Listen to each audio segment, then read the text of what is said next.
I was born in Eagle Pass, Texas, back in 1959. I'm number 10 of 15 children. And we grew up as migrant workers. We would go up to Idaho or Eastern Oregon to work every summer. When you were too little, you couldn't work, but we actually went to the fields anyway. We stayed in the car with my brother and sisters trying to keep ourselves busy. And as we got older, we got more involved in working. We always had to leave before the sunrise, so we get there to the fields at sunrise. Mom would teach us how to pick fruit, how to harvest the onions, or how to pick the potatoes. It was a little bit hard work, but we were happy. And then I think my dad eventually decided, it was hard traveling back and forth, and he actually settled us down. I remember when I was older, he says, son, my goal in life is to give you a roof over your head, food, and then you can graduate from high school.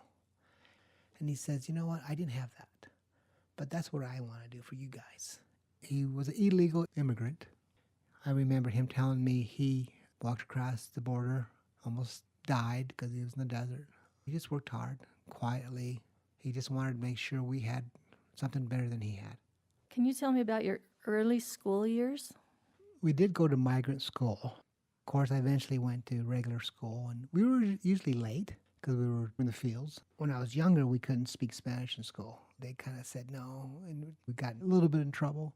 They would send you home. But we made efforts to learn English.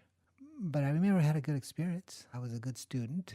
I remember not having lunch. Eventually, they had those free lunches. As I got older, it was embarrassing, so we tried to bring a lunch. I remember after working in the fields, being dirty, and as a teenager, I got self-conscious, especially when we were doing the onions. You smell like onions. By this time, you were in high school and you were starting to think about what you wanted to do with your life. And I remember I was a freshman or a sophomore in high school, and I was standing in the hallway, and I just remember looking at the white kids, and I said to myself, I want what they have. And I realized education is the way I got it, because we were still working in the fields, and I remember wanting that education. College, that's the next level. Didn't know what that meant, but I knew there was something more. I went to Brigham Young University and graduated with an accounting degree and eventually get my master's in health administration. I was very fortunate. I assumed I would be working in the fields for the rest of my life. That's what happened to many of my cousins. But I think when my older brother went to college, that broke that barrier. That did it for me. Oh, you can do this, because he did it. My parents came to my graduation at BYU. It's a long way for them to come.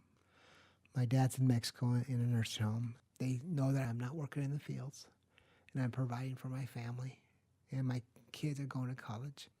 Can you tell me about some of the philosophies that you have applied to your life? What drives you? And when I moved into this job in Panguitch, I was cleaning out the desk of the former administrator. It said, what you strive for defines you. And I had that sticky note on my bulletin board for many years. And I tried to think, what am I striving for? I'm striving to leave things better than I found them, to give good service to my employer, to my community, to my friends. I want to make sure I do a good job as a leader, so the people who are working at the hospital will always have a position 10 years from now, 20 years from now. Those are the things I've learned from Intermountain. Make things better, find something that defines you, and strive for that.